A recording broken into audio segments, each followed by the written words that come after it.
Saludo.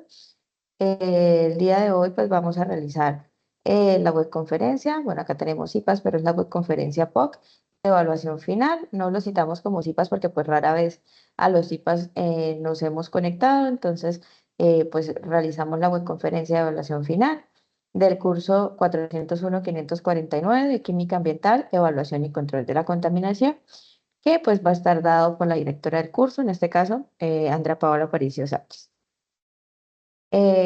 Igual que en las fases anteriores, en la fase del día de hoy, que es la evaluación final POC, que es una prueba objetiva cerrada, la van a encontrar ustedes en su entorno de evaluación. Entonces deben ingresar al entorno, ahí van a encontrar la parte donde dice evaluación final y encuentran el cuestionario al cual ustedes deben acceder. Importante en tener en cuenta, ustedes una vez accedan a este cuestionario le dan la opción de responder o no responder.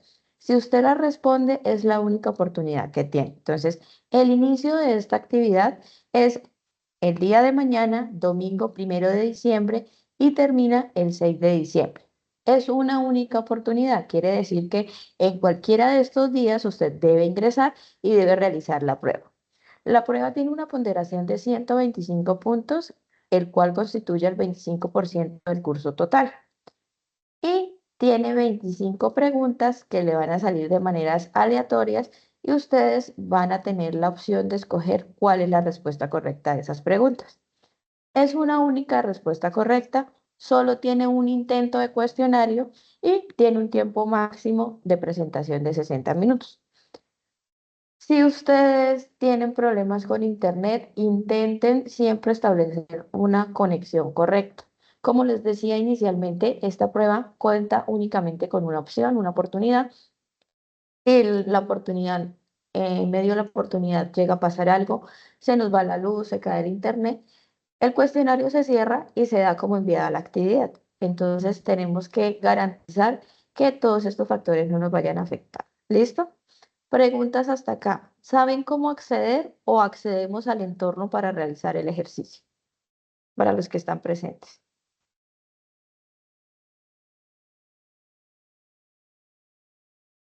No, para mí está bien, está claro. ¿Está claro para los demás compañeros? Sí, para mí está claro. Buenos Listo. días, doctor y compañeros. Sí, está claro. Muchas gracias. ¿Está claro? Listo. Para tener en cuenta, por favor, cuando estén presentando la prueba, no abran ventanas, no abran WhatsApp, no pongan las preguntas para preguntarlas o en Wikipedia o en chat o mediante OIA, porque la página les va a reconocer eso. Entonces van a empezar que ustedes están accediendo a otros recursos y les van a empezar a bloquear las pruebas. Entonces, intentemos únicamente enfocarnos en la prueba que estamos contestando. Ahorita yo les voy a compartir material, vamos a tener un repaso y van a tener ustedes un simulacro en el cual van a conocer el tipo de pruebas que se van a presentar para que ustedes vayan preparados y no vayamos a llegar de pronto a que la prueba se nos anule o nos pase algo y nos quedemos sin este puntaje. ¿Listo? Entonces, el material de estudio. Desde el inicio del curso yo les venía compartiendo a ustedes en el material de la página, también pueden encontrar un glosario. Con este glosario es un estudio del curso de Química Ambiental, Evaluación y Control de la Contaminación. Tiene todos los contenidos que ustedes deben conocer para presentar esta prueba objetiva final. En esta prueba, pues se va a retomar todas las temáticas que vimos durante el curso y evidentemente, pues los presaberes, todo esto que ustedes ya tenían que haber tenido conocimiento para poder llegar a su curso y pues aprobarlo con satisfacción. Entonces, ahorita, igual, siempre me recuerdan, en el chat les voy a compartir estos enlaces y cuando les comparta el enlace de la grabación, igualmente les voy a compartir los enlaces para que ustedes puedan acceder a él. El otro es un simulacro en el cual pues ustedes van a acceder al simulacro y el simulacro cuenta con unas preguntas tipo las preguntas que están en el examen. Entonces pues en el simulacro usted inicia y él le da la opción. Entonces ustedes pueden ir viendo que acá les están dando la pregunta y les están dando cuatro opciones. El mismo tipo, como ustedes están viendo hasta ahorita, de preguntas y de opción son las que le van a salir a ustedes allá en este cuestionario. Evidentemente, pues no son las mismas, pero son relacionadas con todas las temáticas que hemos visto hasta el momento. Entonces, en este caso, por ejemplo, ¿ustedes cuál creen que es la respuesta correcta a la pregunta que están viendo?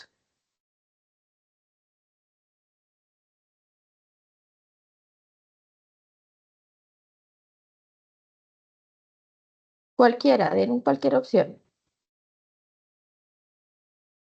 Nos están diciendo, los compuestos organohalogenados generados por diversos procesos industriales reaccionan con el ozono mediante reacciones fotoquímicas, lo que hace que destruyan el ozono de la estratosfera. De acuerdo con lo anterior, ¿dónde se generan los organohalogenados? ¿Cuál creen que es la respuesta correcta, chicos?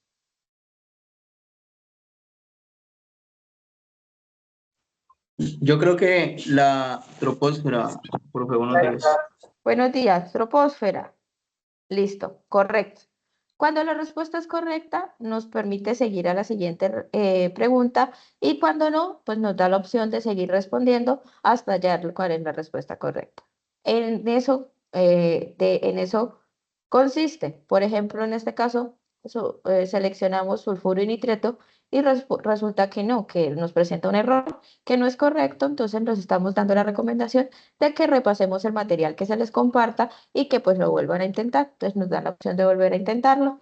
Entonces, en este caso, las especies ácidas de nitrógeno, ácido nítrico y de azufre, ácido sulfúrico, pueden disociarse con sus especies iniciales por medio de reacciones tipo ácido-base. Presentes en la atmósfera, teniendo en cuenta la información anterior, es correcto afirmar que las especies iniciales para el ácido nítrico y el ácido sulfúrico son. ¿Cuál sería la respuesta para ustedes?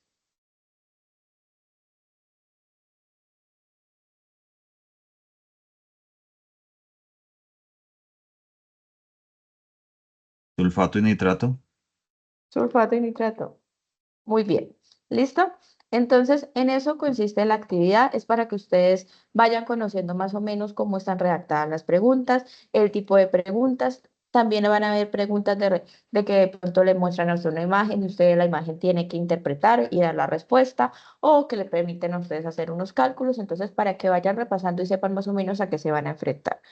El cuestionario también les voy a compartir a ustedes el link, pues para que ustedes, cada uno ya desde su lugar de estudio, pueda realizar el ejercicio y pueda ir repasando y pueda ir sabiendo qué temas tiene que ir de pronto ejercitando un poco más. ¿Listo? ¿Hasta aquí hay alguna pregunta o todo está claro? Todo está claro. Listo. Profe, Entonces, antes de iniciar con el repaso de la evaluación final, señora, ¿alguien está hablando? sí, profe, yo quiero pedir el favor si nos manda los vínculos en el correo, que es que yo Sí, siempre tengo señora. problema para bajarlo cuando es así de la grabación. Gracias. Sí, señora, yo ahorita cuando les comparta la grabación final, les voy a compartir los enlaces del material de estudio, donde está el glosario, y el enlace del simulacro para que ustedes lo puedan realizar. En el correo, profe. Sí, al correo, se los mando al correo interno y se los mando al correo institucional, ¿listo? Para que lo tengan en cuenta. Bueno, Si se me gracias. llega a olvidar y de pronto a mediodía no lo he enviado porque pues se me presenta alguna otra cosa, me vuelven a recordar y yo se los envío, aunque la idea es terminar y de una vez enviarse. ¿Listo? Antes de iniciar con el repaso de la evaluación final, les hago una recomendación. Cuando ustedes estén presentando la prueba, por favor,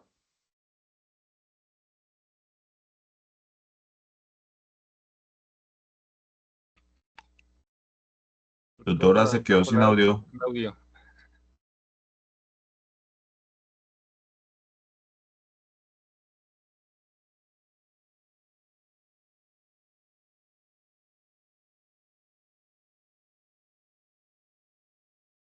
chicos, ¿ya me escuchan? Sí, tutora. Sí, señora. Ahora sí. Listo. Por acá vi que preguntaron que si la prueba era de reconocimiento facial. No, hasta el momento ni la BIMEP ni la así me ha solicitado que la prueba sea de reconocimiento facial, por eso a ustedes no se les pidió ni fotografía ni ningún otro tipo de evidencia, pero pues ustedes saben que sí se les sigue monitoreando y que pues evidentemente se saben los movimientos que ustedes hagan en el computador. Entonces, para que tengan en cuenta en el momento de presentar la prueba, de pronto no vayamos a caer en alguna infracción. ¿Listo?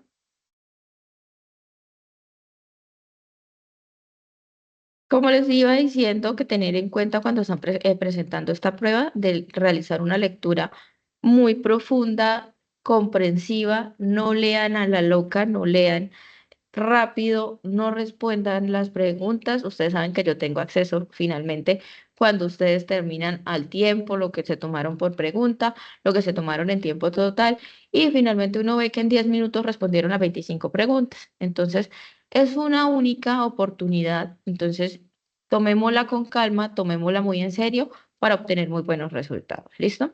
Entonces, aquí vamos a ver nosotros cuáles son los temas que van a salir a ustedes en el cuestionario final de la prueba objetiva final.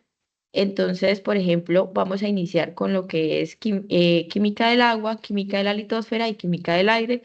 Vamos a ver cuáles son estas propiedades, causas y efectos de la contaminación. Es un repaso y una recopilación de lo que nosotros hemos visto en todo el contenido de nuestro curso y en todas las webconferencias anteriores. Entonces, tenemos que tener en cuenta que cada pregunta comprende situaciones de la química ambiental y en este dice que no se realizarán ejercicios numéricos. Sin embargo, sí hay un par de ejercicios que consisten en el mismo tipo de ejercicios que ustedes han desarrollado en sus guías de actividades anteriores. Entonces le pueden preguntar dureza, le pueden preguntar a ustedes intercambios, capacidad de intercambio catiónico, cálculos muy básicos, pero que ya se realizaron durante las actividades. ¿Listo? Entonces, iniciamos con química del agua.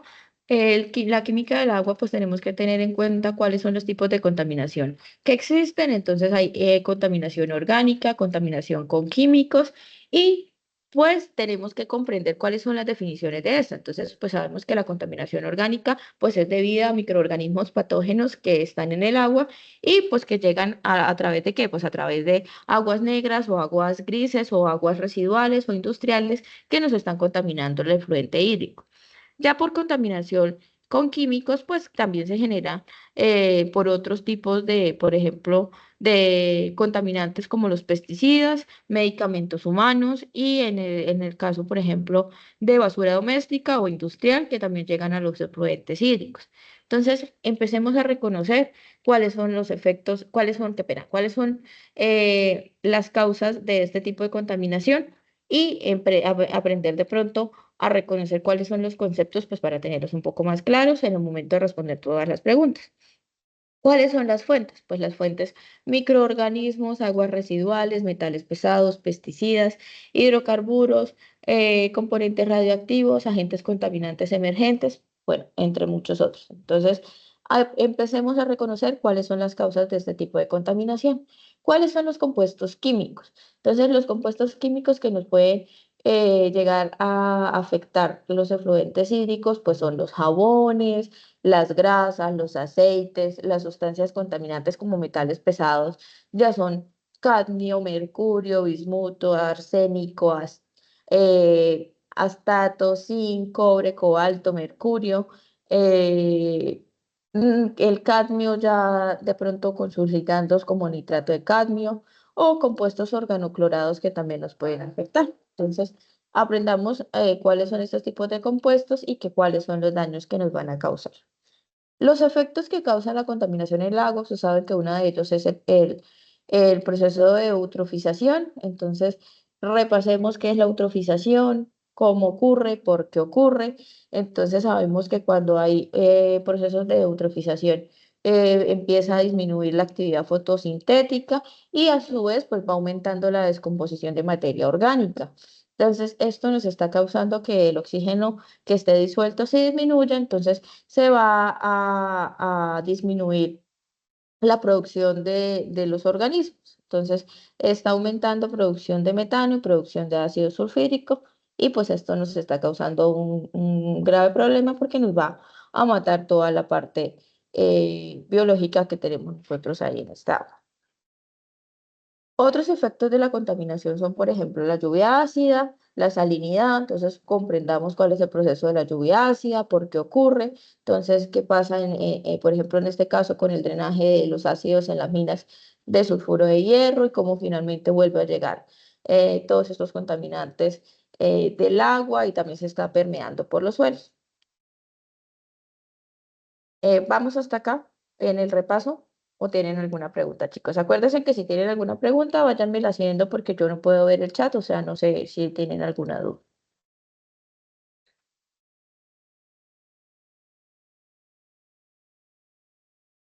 ¿Seguimos? Sí, señora, por ahora muy bien. Listo. Otro tema para tener muy claro son las propiedades físico-químicas que tiene el agua. Entonces sabemos que para medir un agua óptima, pues tenemos que hacer pruebas y verificar propiedades como la turbiedad, los sólidos solubles e insolubles, el color, el olor y el sabor, la temperatura y el pH. También hay unas pruebas y unas propiedades que se evalúan con la demanda bioquímica de oxígeno, el DBO, o la demanda química de oxígeno, el DQO.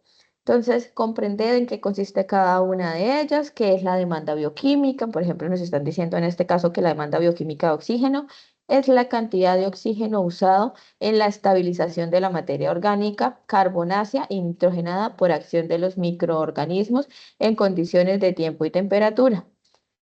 Y la demanda química de oxígeno, medida de la cantidad de oxígeno requerido para oxidación química de la materia orgánica del agua residual, usando como oxidantes sales inorgánicas de permanganato o dicromato en un ambiente ácido y a altas temperaturas.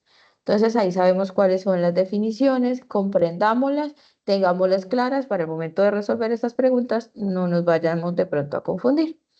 Los parámetros físico-químicos que se tienen en cuenta, entonces vemos las características que se miden en este recurso. Entonces vemos, por ejemplo, que es el aluminio, el cobre y los valores permitidos para cada uno de ellos. Y también pues se tienen en cuenta los estándares y los criterios de calidad según la normatividad colombiana, en la cual pues tenemos en cuenta parámetros como conductividad, pH, contenido de nitratos, contenido de fosfatos, coliformes fecales, coliformes totales, temperatura de QO, DBO, oxígeno disuelto y sólidos disueltos totales. Entonces, en este caso, pues presentamos la tabla, cuáles son los valores permitidos. Esto está para el 2100, actualmente, evidentemente deben haber otros valores. Entonces, comprender cuáles son los parámetros que se evalúan para que un agua esté de óptima calidad. Los tratamientos de agua, nosotros hasta el momento lo que estamos haciendo es el repaso de lo que nosotros ya hemos visto, ya conocemos, ustedes ya realizaron en sus actividades, lo presentaron en este caso para la fase de contaminación del agua.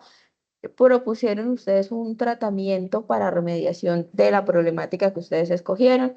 Entonces, repasemos cuáles son estos tipos de tratamientos que existen. Entonces, hay tratamientos que son primarios, secundarios, terciarios y pues existen una serie de tratamientos diferentes que sirven para diferente tipo de contaminación y actúa de diferente forma. Entonces, en este caso, pues vemos como tratamiento primario la sedimentación, como tratamiento secundario floculación, coagulación, filtración, aireación y lagunas, como tratamiento terciario oxidación catalítica, oxonización e intercambio iónico.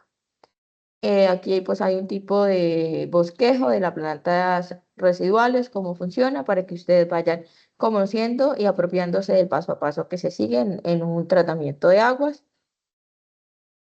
Las propiedades químicas del agua, entonces nosotros pues vemos qué es lo que ocurre cuando se empiezan a afectar. Entonces en este caso pues ¿qué se evalúan? Se evalúan salinidad, se evalúan dureza del agua, qué le proporciona dureza al agua. Entonces nos están diciendo que hay una serie de cationes que son cationes bivalentes que nos están afectando esta dureza. Entonces estos cationes son el calcio y el magnesio, los cuales le van a proporcionar dureza al agua. Entonces, en este caso nos están diciendo que el agua blanda tiene niveles de este tipo de cationes menores a 60 miligramos sobre litro, aguas moderadamente duras de 60 a 180 miligramos sobre litro y aguas duras superior a 180 gramos, 180 miligramos sobre litro.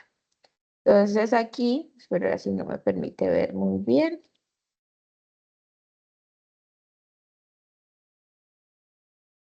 Aquí nos están diciendo que pues la dureza total está dada por la concentración de sales de calcio y magnesio en agua. La dureza carbonácea, bicarbonatos o carbonatos de calcio y de magnesio. Y de la dureza no carbonácea, cloruros, sulfatos, nitratos de magnesio y calcio.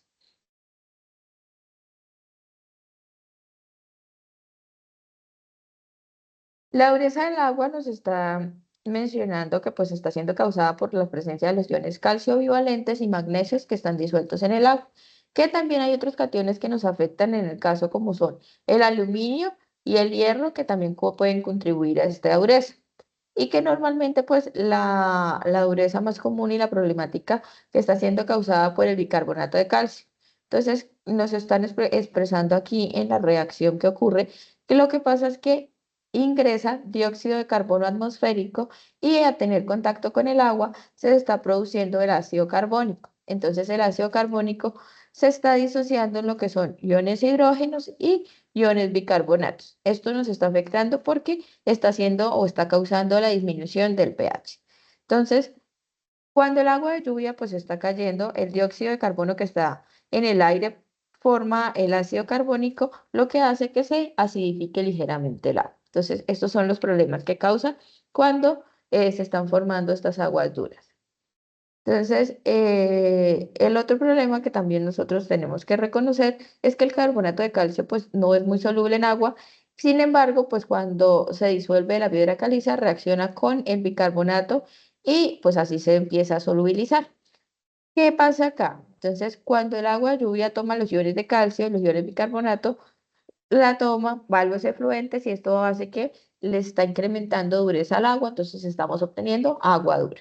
¿Listo? Entonces, tenemos aquí una alcalinidad total, nos están dando aquí un intervalo en el que nosotros tenemos que reconocer cuál es el intervalo ideal. Entonces nos dan una serie de concentraciones y nos están diciendo que el intervalo ideal está entre los 100 y más o menos 170 ppm de carbonato de calcio. Cuando estamos por debajo, tenemos problemas de alcalinidades demasiado bajas y por encima tenemos alcalinidades muy elevadas. Entonces, esto nos lleva a una serie de inconvenientes porque cuando las alcalinidades están muy elevadas, estamos teniendo un pH que es muy difícil de ajustar, estamos teniendo turbidez en agua y pues evidentemente los pHs aumentan. Por debajo, el pH fluctúa mucho, no tenemos un pH como decir estándar, un pH básico, o sea, básico como estándar a nivel. Estamos teniendo problemas de corrosión, los pHs están siendo muy bajos, incrementándole mucha acidez al agua, nos crea problemas ya de salud como irritación en los ojos, irritación en la piel y estamos viendo que en este tipo de aguas el agua se empieza a poner verde, ¿sí? ¿Por qué? Porque da la proliferación de otros microorganismos que se pueden empezar a crear en este tipo de ambiente. Vamos hasta acá claros. Pregunta, chicos. Este es el repaso para agua. ¿Todo claro en agua? ¿Qué van a repasar ustedes en agua? ¿Qué necesitamos profundizar? ¿O alguna pregunta?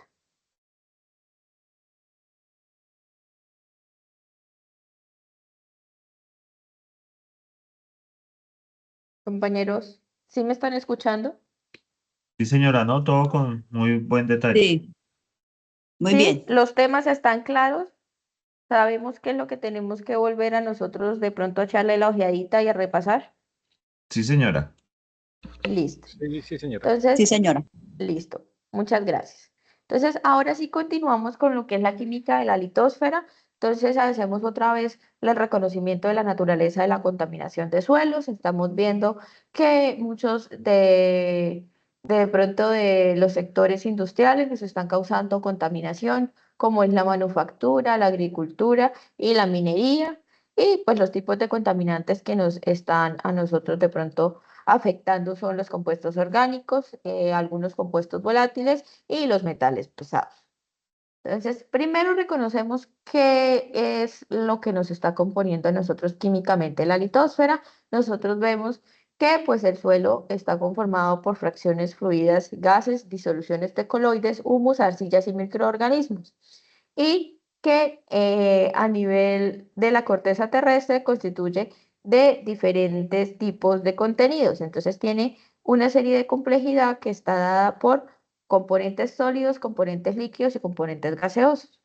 Entre los componentes sólidos nosotros tenemos lo que son minerales y compuestos orgánicos, los líquidos es agua y los gases son dióxido de carbono. ¿Esto qué hace? Esto hace que se forme una naturaleza dinámica o un equilibrio de los de químicos múltiples. ¿Qué pasa si esto pues llega a afectarse? Entonces, el desequilibrio en sus condiciones debido a diferentes acumulaciones de sustancias como los metales pesados o los agroquímicos me causan la degradación del suelo. Entonces, estas son las problemáticas que nosotros empezamos de pronto a identificar, las cuales ustedes estudiaron durante el desarrollo de todas sus actividades y es lo que nosotros luego intentamos remediar cuando pues prácticamente el daño ya ha ocurrido. Entonces, entre los horizontes del suelo nosotros vemos que tenemos una capa orgánica que es el horizonte C. Seguido de ello va un horizonte A que está dado por una capa superficial. Posterior a él el horizonte E es un horizonte eluvial. Luego el horizonte B, que es el subsuelo, el horizonte C, que es el horizonte parental, y finalmente el horizonte R, que es un horizonte que está contenido prácticamente de roca. En la litosfera existen diferentes elementos, entre cuales los porcentajes de elementos más abundantes en la corteza terrestre están formados desde el oxígeno, silicio, aluminio, hierro, calcio, sodio, potasio, magnesio, hidrógeno, titanio, cloro y fósforo. Principalmente tenemos que reconocer que los principales componentes de la litosfera son oxígeno y silicio, que además de ello tenemos algunos otros participantes en gran proporción por encima del 1%, que está dado por aluminio, hierro, calcio, sodio, potasio y magnesio. Y ya en partes más pequeñas lo que son titanio, cloro, fósforo e hidrógeno. Esto me da pues lugar a decir que pues el mineral más abundante son los silicatos, que están formados por polímeros cuyas cargas negativas las compensan cationes que están dados, por ejemplo, como el hierro, el calcio, el potasio, el sodio, el hidrógeno. Aquí vemos una serie de silicatos y vemos cómo se están formando por la unión de tetraedros. Ellos se forman mediante tetraedros, los cuales pues nos dan de pronto estructuras un poquito más grandes, más estructuradas. Aquí vemos, por ejemplo, una de ellas, un silicato, que es un silicato de hierro, y de magnesio, que se llama olivino. Hay otro tipo también de minerales, que son los minerales no silicios, y están dados por lo que son carbonatos de calcio, que es el más abundante, que es poco soluble en agua cuando hay presencia de dióxido de carbono, ocurre lo que nos mencionamos anteriormente, que se forma aquí con el dióxido del agua, se forman los bicarbonatos. Entonces son bicarbonatos de calcio. Y vemos una serie de óxidos de diferentes compuestos que se consideran minerales no silíceos. El otro tipo de componente que tiene la litosfera pues es la fracción orgánica, que viene en un porcentaje menor. Nosotros vemos acá, en este caso la materia orgánica está compuesta por materia estabilizada como el humus, materia en descomposición, raíces y hojas y organismos vivos, y esto hace un 5% de la composición total de la litosfera. El resto pues está dada por otro tipo de componentes. ¿Qué tenemos que tener en cuenta acá? Que pues la materia orgánica da lugar a ácidos húmicos y ácidos fúlvicos, que pues son sustancias que también nos dan diferentes características y propiedades en el suelo. En el caso de que se formen con enlaces de hidrógeno, incluyendo moléculas de agua en su interior, pues empiezan a hacer otros efectos como regular la humedad del suelo. ¿Qué medíamos nosotros o qué propiedades físico-químicas tenemos nosotros en cuenta cuando vamos a ver la calidad del suelo? Entonces nosotros tenemos que reconocer que se mira lo que es el potencial de hidrógeno, en este caso pues el pH, ya que dependiendo del pH pues la tierra me va de pronto a servir para un tipo de aplicación o simplemente la tierra se me va a inhabilitar y voy a empezar a tener consecuencias con este tipo de alteraciones. Cuando yo tengo un pH muy ácido, pues, ¿qué pasa? Ya no voy a empezar de pronto yo a poder cultivar. Cuando yo necesito cultivar, sé que tengo que tener un pH óptimo entre 6 y 7. Cuando tengo los pHs de pronto muy alcalinos, ¿qué pasa con él? Entonces dice que empiezo a presentar dispersión y que se inhiben la actividad de microorganismos. Cuando me dice que los pH son inferiores a 5, pues que presenta altas concentraciones de aluminio y magnesio, lo que me genera toxicidad del suelo. ¿Listo? Entonces, una de las propiedades a tener en cuenta para calidad del suelo, potencial de hidrógeno, lo que quiere decir pH. El otro es la capacidad amortiguadora, que es la capacidad que tiene para regular este pH. El mismo suelo lo va regulando, que lo que me ocurre o lo que también me puede propiciar a que se afecte la capacidad de intercambio catiónico. ¿Qué pasa con el intercambio catiónico? En el intercambio catiónico, el suelo tiene la capacidad de absorber o desorber diferentes cationes que se encuentran disponibles en el suelo. Entonces, ¿esto qué pasa con ello? Cuando usted tiene estos cationes que están disueltos en el suelo y que el suelo mismo los está tomando y los está expulsando, pues da lugar a que de pronto, si yo voy a hacer una plantación de cualquier tipo de cultivo, las plantas vayan a ser plantas muy sanas o vayan a ser un cultivo muy sano. ¿Pues qué? Porque tiene una buena regulación en su intercambio. Cuando estas capacidades se ven afectadas, pues los nutrientes no van a llegar óptimos a la planta final. Entonces voy a empezar a tener problemas con los cultivos. Cuando hablamos nosotros también de lo que son nutrientes y minerales, pues tenemos que asociarlos con la capacidad que tiene el suelo, pues para brindar alimento a los organismos que habitan en él, lo que mencionábamos ahorita. Entonces, este tipo de nutrientes que nosotros, como vemos aquí en la imagen, nosotros vemos que están representados por diferentes colores. Entonces, ellos están de pronto disponibles para que las plantas los puedan tomar y puedan utilizarlos para su nutrición y crecimiento. Entonces, ¿qué pasa? Cuando yo tengo de pronto nutrientes o micronutrientes que están de pronto muy por encima de su concentración óptima, pues me pueden empezar a generar lo que son toxicidad o toxicidad, o cuando me falta de pronto en concentración, pues voy a obtener deficiencia. Deficiencia de diferentes nutrientes como el cobre, el borio, el hierro, el magnesio, el zinc, el nitrógeno, fósforo, potasio, calcio y magnesio, que muchas plantas lo necesitan para su crecimiento.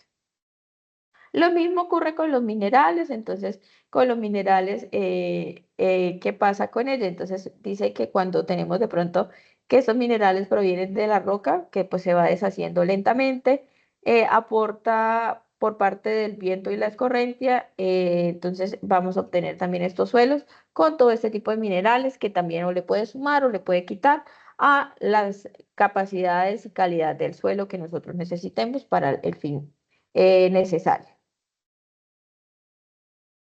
Cuando nosotros tenemos una acidez óptima, pues tenemos una fertilidad del suelo óptima. Entonces nos están diciendo que en este momento, nosotros acá, cuando estamos en un pH entre 6 y 7, que es un pH neutro, un pH óptimo, pues estamos en el lugar o estamos en el nivel óptimo para poder dar la concentración adecuada de los nutrientes que las plantas necesitan o que el cultivo necesita para la asimilación correcta. Entonces es lo que nosotros tenemos que empezar de pronto a interiorizar y entenderlo con mucha claridad.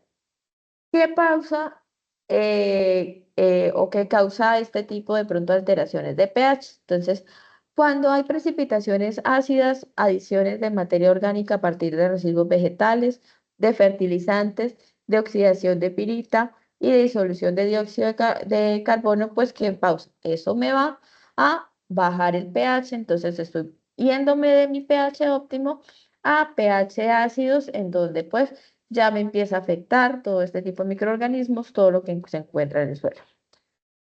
Cuando estos pHs, pues que son muy bajos, empiezan de pronto a estar en los cultivos, pues que tengo, en este caso tengo, en el caso del aluminio, está contenido en partículas de arcillas que se está liberando y pues causan reacciones de hidrólisis, lo que hace que pues que se vaya a causar mayor acidez, lo que me va a seguir a mí afectando el suelo. Las causas y efectos de las de la contaminación, pues ya sabemos que pueden ser de orígenes naturales o antrópicos y pues que se dan por diferentes tipos de actividades, como actividades agrarias, actividades industriales, que pues me llevan a efectos como la disminución de la disponibilidad de nutrientes como el hierro, el potasio y el fósforo, que además me puede dar la formación de costras. Nosotros vemos acá en la imagen esa formación de costras que pues que hacen que lo que evitan es que no, el suelo se me vuelva permeable, ya no puedo de pronto yo acceder a él y pues que también en este caso las plantas con mayor concentración de sal en el suelo crea una presión osmótica negativa, lo que hace que la energía sea muchísimo mayor, en el caso de ellas necesita muchísimo más energía para poder absorber agua. Entonces estos son todos esos efectos que me pueden pasar o pueden ocurrir en el suelo cuando están contaminados. Hasta aquí vamos entendiendo, chicos, vamos viendo cuáles son los temas o tienen alguna pregunta.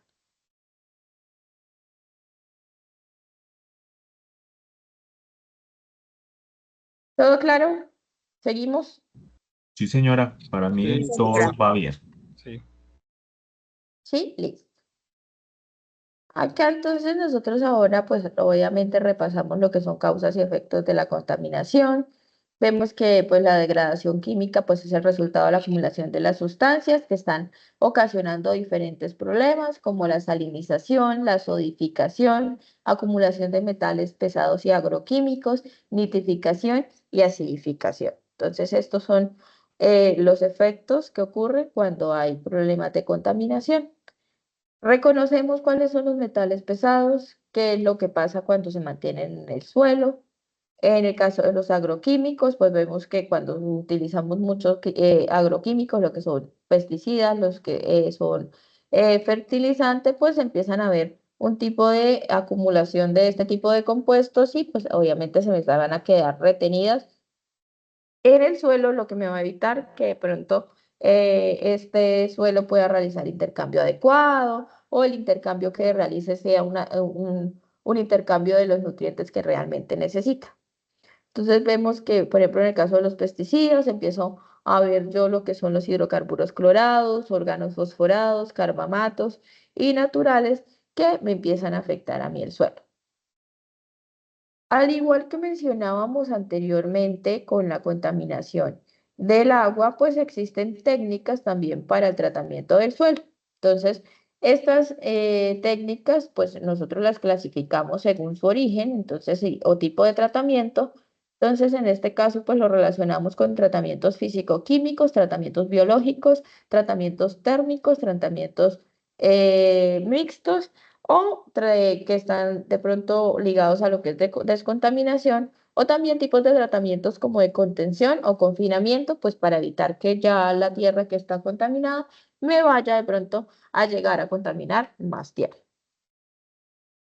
Entre los análisis físico-químicos para técnicas de descontaminación, nosotros vemos lo que son lavados, flushing, oxidación ultravioleta, electrocinética, adición de enmiendas e inyección de aire comprimido.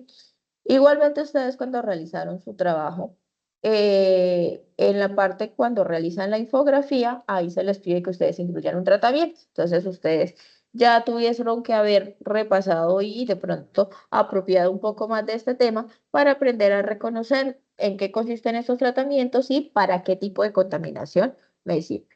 Entre las técnicas de contención, pues vemos que hay técnicas de contención por barreras verticales, horizontales, barreras de suelo seco, sellado superficial, sellado profundo y barreras hidráulicas. Entonces, revisemos más o menos qué trata cada una de las técnicas y cómo funciona. Y entre las técnicas de confinamiento está lo que es estabilización térmica, in situ y ex situ.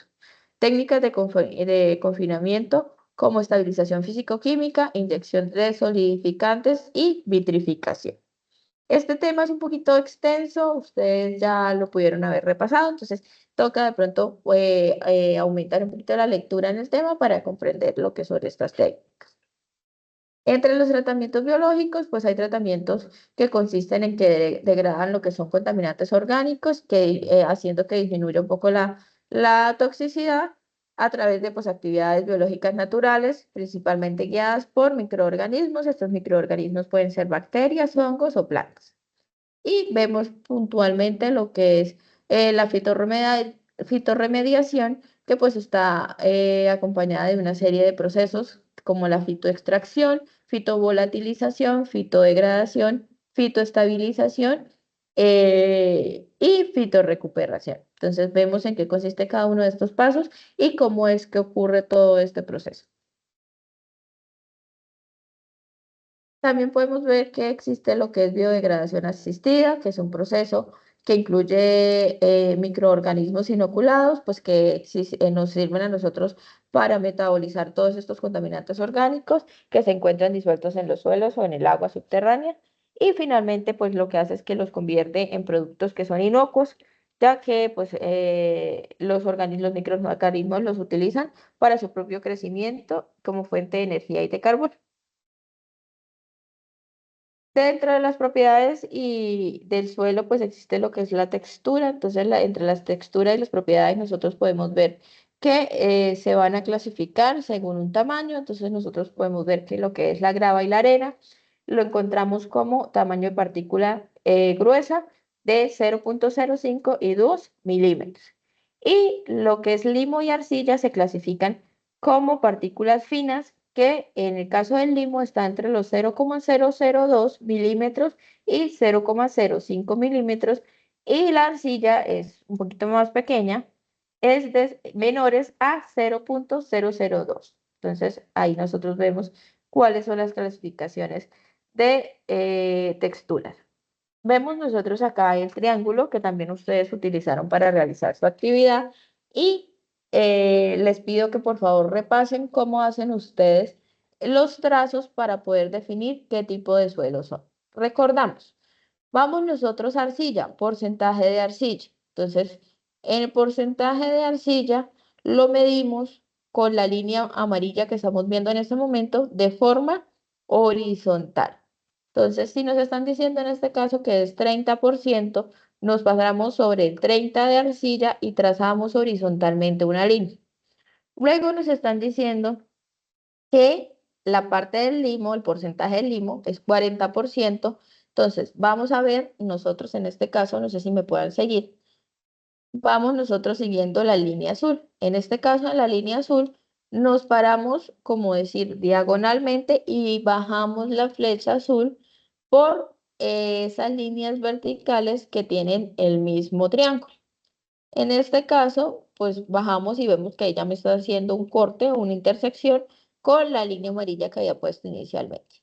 Y para la arena, entonces vamos que la arena me está diciendo que tiene un porcentaje del 30%, entonces me ubico sobre el 30 y también, como decir, vertical pero inclinado, o sea, diagonalmente, subo esa flecha también por las líneas que me da el mismo triángulo y trazo la línea, en este caso roja, para que se me genere el punto de intersección entre las tres flechas. En ese punto de intersección voy a ubicar que en este caso tengo un suelo franco-arcilloso. Es donde queda el punto. No sé por qué hay unos que no utilizan las inclinaciones que les da el mismo triángulo o de pronto no utilizan el triángulo que se les suministró en la web o la que están en los recursos. Ponen triángulos que no tienen las líneas, entonces no les van a dar a ustedes la intersección en el punto adecuado. Entendimos cómo se hace el ejercicio, entendimos cómo se puede ubicar el punto aquí para identificación de texturas del tipo de suelo y utilizando el triángulo de texturas o hay algún inconveniente. ¿Todos lo tienen claro? Doctora, una pregunta. Por ningún Sí, motivo la señor. sumatoria de los tres, de arcilla, limo y arena, debe superar el 100%, ¿cierto? No, por ningún motivo. Ok. ¿Listo?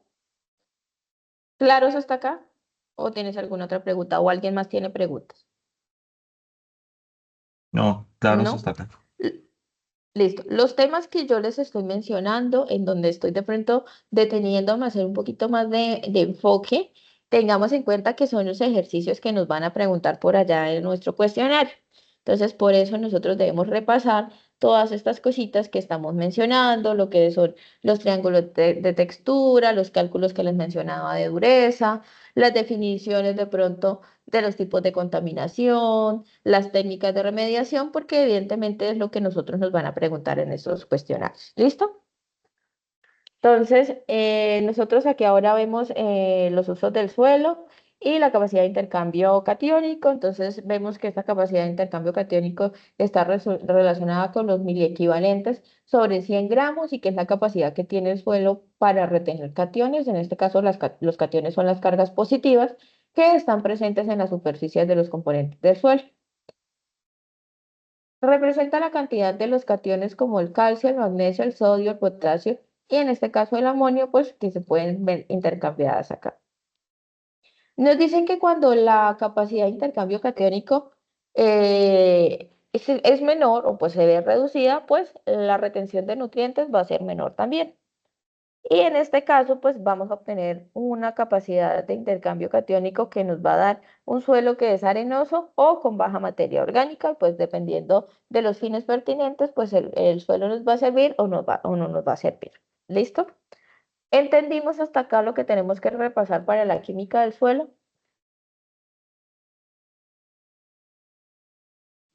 Sí, señora. ¿Sí? Sí, Listo. señora. Vale, entonces ya vamos a nuestro último tema, por decirlo así, que es nuestra parte de la unidad de la química del aire. Entonces, es el último actividad que ustedes acaban de realizar. Actualmente me encuentro aún calificando. Entonces digamos que la tienen que tener de pronto un poquito más fresca.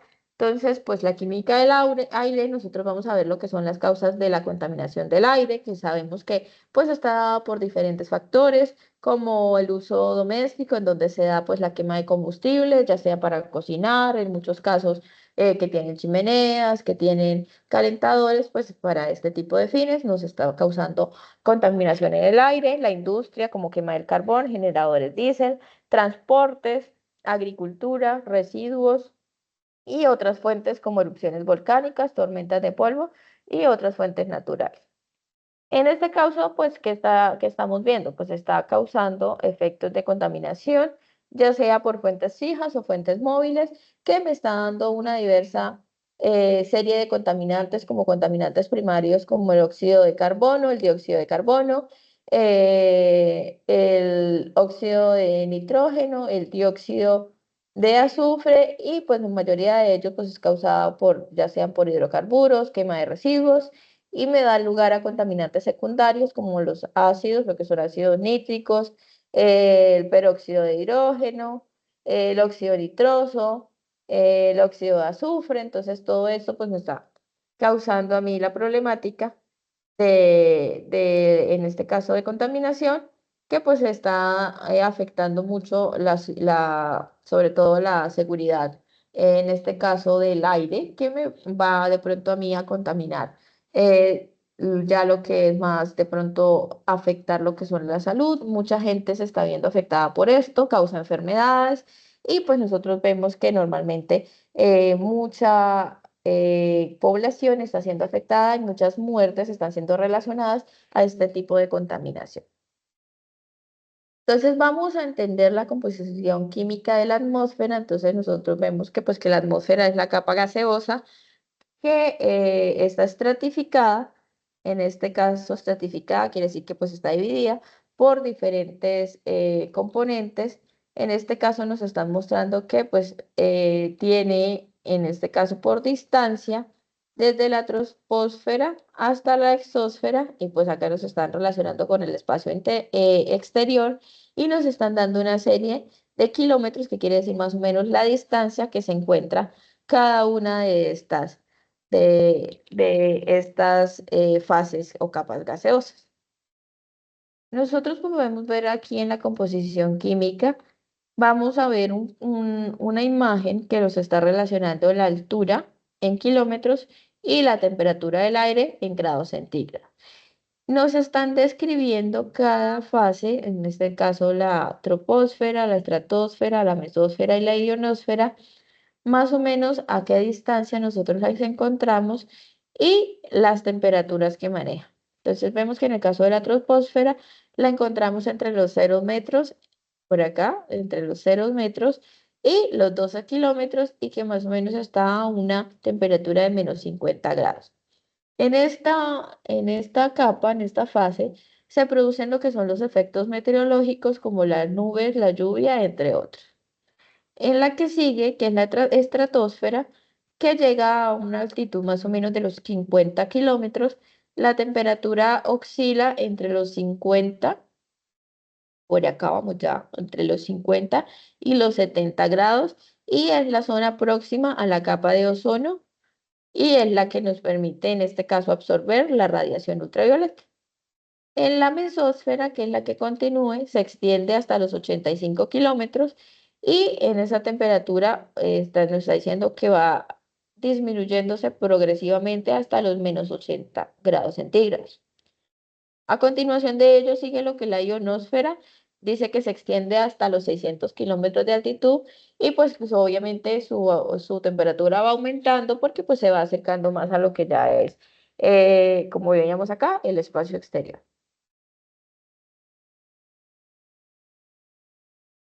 Entonces, vemos que la atmósfera está formada por una mezcla de gases y el 99% de ellos se encuentra en la troposfera y en la estratosfera. Vemos que la composición está dada por más o menos un 78% de nitrógeno, 21% de oxígeno y un 1% de lo que son dióxido de carbono, argón, vapor de agua y otros gases. Y vemos acá lo que está compuesto en cada una de estas fases. Vemos acá que en la troposfera es donde hay nubes, está en una capa turbulenta, se mueve el viento y tiene lugar fenómenos meteorológicos. Y ahí, hasta ahí, el aire es respirable. Después de ahí ya no podemos respirar. En este caso ya nos están diciendo que seguimos podemos ver la capa de ozono, en donde es la estratosfera, y pues que ya es una zona en donde se encuentra el ozono y actúa como el filtro de las radiaciones solares. Aquí vemos los procesos físico-químicos que se llevan en la estratosfera, entonces vemos lo que ocurre en este caso con la radiación, entonces dice que la radiación ultravioleta participa en las reacciones fotoquímicas.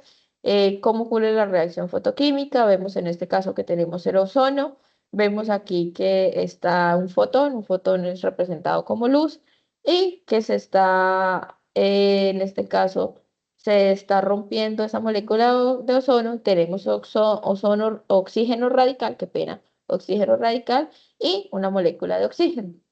Entonces, en este caso, estos oxígenos radicales, que son los radicales libres que se empiezan a formar, se encuentran en unos estados excitados que corresponden a especies químicas que tienen un electrón que no está pareado, son especies muy radioactivas, son especies muy, ¿cómo se dice? Muy reactivas, no radiactivas, que verán, muy reactivas, que es lo que empiezan a afectar, a causar, por ejemplo, en este caso, estas especies también cargadas con un solo electrón. Entonces, todas estas especies de radicales libres son las que llegan de pronto a nosotros y nos empiezan a afectar con estos problemas de cánceres de piel, entre otros, que son la problemática que se ve cuando se está rompiendo la capa de ozono. Aquí vemos lo que se define el radical libre, entonces sabemos que es un átomo o una molécula que presenta con uno o más electrones desapareados. Vemos el ozono, las concentraciones normales de ozono y en este caso que pues nos está sirviendo para absorber la radiación UV y que nos llegue a nosotros. Entonces aquí vemos el proceso de destrucción del ozono, qué es lo que pasa. Entonces llega la energía del sol en forma de luz, entonces llega la luz, hace la ruptura, en este caso de la especie pasa como cloro y el cloro me empieza a afectar acá las otras especies y empieza a hacerse el ciclo en el cual nosotros empezamos a producir estas moléculas o todos estos eh, compuestos con radicales libres, que son los que llegan a nosotros y nos empiezan a afectar la salud. En este caso, pues la contaminación atmosférica, pues es la alteración de las características químicas, físicas o biológicas del aire en cantidades suficientes para producir en forma directa o indirecta efectos nocivos a los humanos o a los seres vivos o a los bienes del hombre. Entonces, pues afecta a la salud con sistemas circulatorios, también se puede aumentar, por ejemplo, los contenidos de contaminantes para causar lo que ya son problemas cancerígenos o mutagénicos, y pues además está estrechamente relacionado con todo lo que tiene que ver con el cambio climático. Entonces, pues ya veíamos las fuentes contaminantes, que las son fuentes fijas o puntuales, fuentes móviles o fuentes dispersas, que pues generan gases, material particulado y algunas de ellas olores y ruido. Volvemos a hacer énfasis en lo que son los contaminantes primarios, que son los primeros que se producen, y los que derivan de ellos, que son los contaminantes secundarios, que van derivados evidentemente de los contaminantes primarios. ¿Cuáles son los efectos que nosotros podemos ver cuando se está dando en estos procesos de contaminación?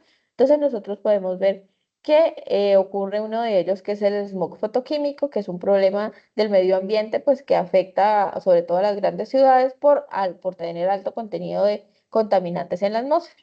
Entonces los generadores de este tipo de problema son el ácido nítrico, los óxidos de nitrógeno, los peróxidos de hidrógeno, los peróxidos de nitroacetilo, que se conocen como PAN, y los compuestos orgánicos que se conocen como COF. Estos compuestos pues dan lugares a atmósferas que son atmósferas ya contaminadas, irritantes, que son nocivas y en algunos casos son tóxicos. Normalmente, no sé si de pronto en sus lugares donde viven, donde residen o en alguna oportunidad, hayan visto que cuando hay altos grados de contaminación, el cielo se pone como naranja. Entonces ahí nos están explicando qué es lo que pasa. Entonces vemos que el ozono se va a mezclar con las materias particuladas y da lugar a este proceso de smog fotoquímico. ¿Claro eso hasta acá? Sí, señora. Listo. Entonces, entre otros de los efectos que nosotros podemos ver es el efecto invernadero. Entonces, vemos cómo es que se producen estos gases de efecto invernadero, qué es lo que me puede producir a mí.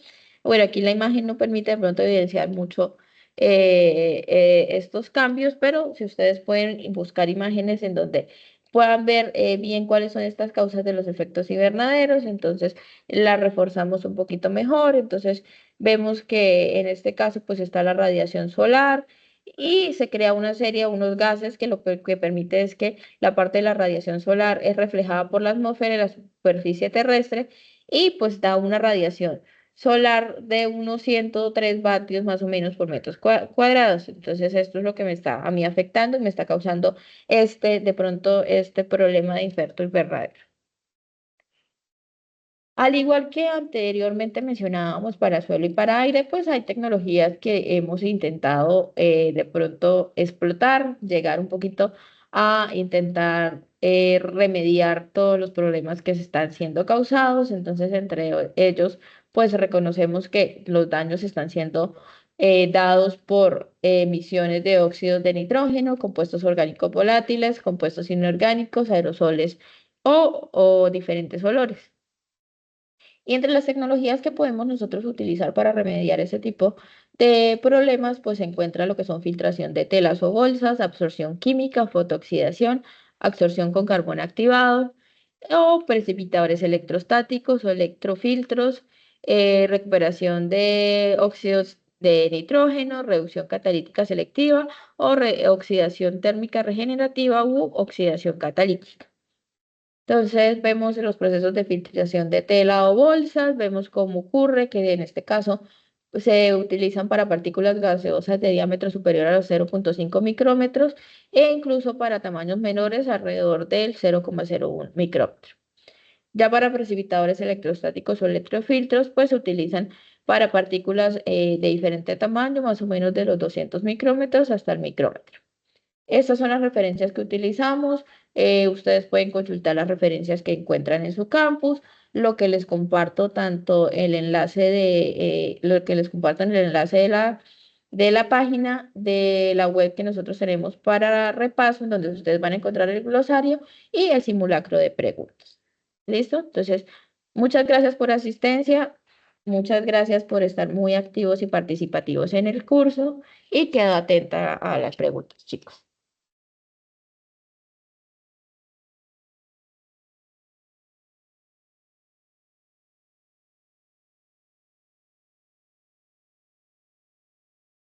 ¿Alguna pregunta?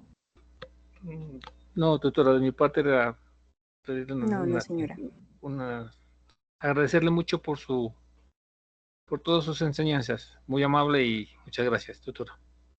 Bueno, muchas gracias, Carlos. Muchas gracias, Lady. Dijo que no. Diana también nos dijo que no.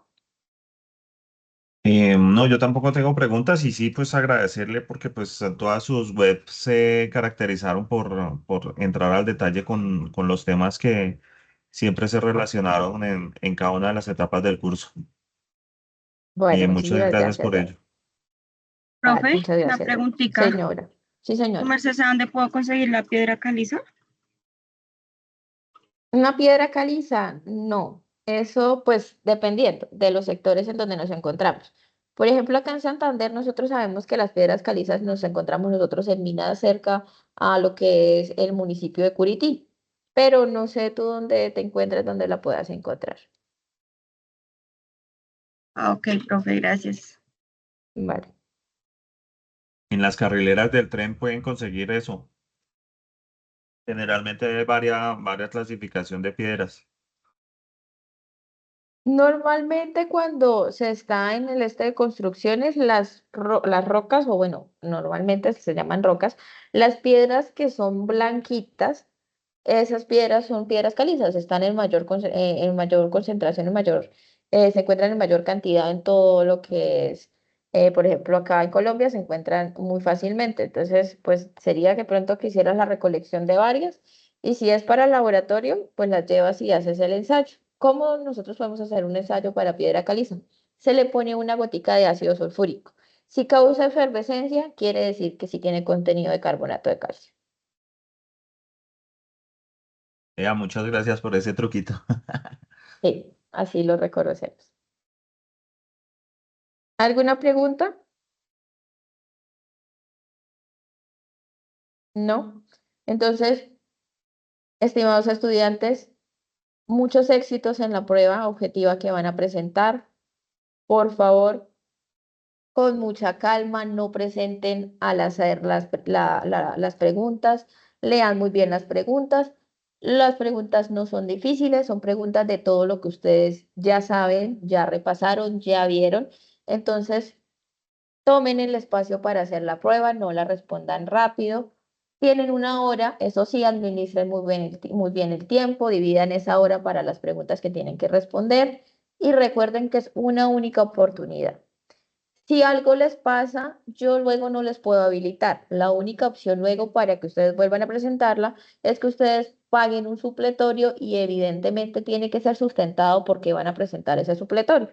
Entonces, de pronto no llegamos a esos inconvenientes, ubíquense ustedes muy bien el día que van a presentar, que tengan buen acceso a internet, que el computador esté óptimo, no lo presenten desde celulares porque puede que presenten fallas. Entonces, vayamos muy bien preparados para esta prueba. Recuerden que inicia el día de mañana y se termina el 6. No esperen a las 11 para presentarlo el 6, porque posiblemente se les va a inhabilitar o todo el mundo esté presentando pruebas o algo pasa. Entonces, tomémonos el espacio. Les deseo muchos éxitos, que les vaya muy bien. Estoy atenta al Teams. De aquí al viernes, si tienen alguna duda, con mucho gusto se la resuelvo. Cualquier inconveniente, las notas de componente práctico, si sus tutores no se las han subido, las deben estar cargando. Yo todavía no he centralizado notas, entonces hasta que yo no lo haga, ustedes no van a poder ver estos resultados. ¿Listo? Entonces, cualquier duda, pues no duden en escribirme, quedo muy atenta y les deseo lo mejor. ¿Listo? Muchísimas gracias por asistir. Voy a dejar de compartir y voy a detener la grabación. Vale, tutora, muchas gracias. Tutora, no olvidar los dos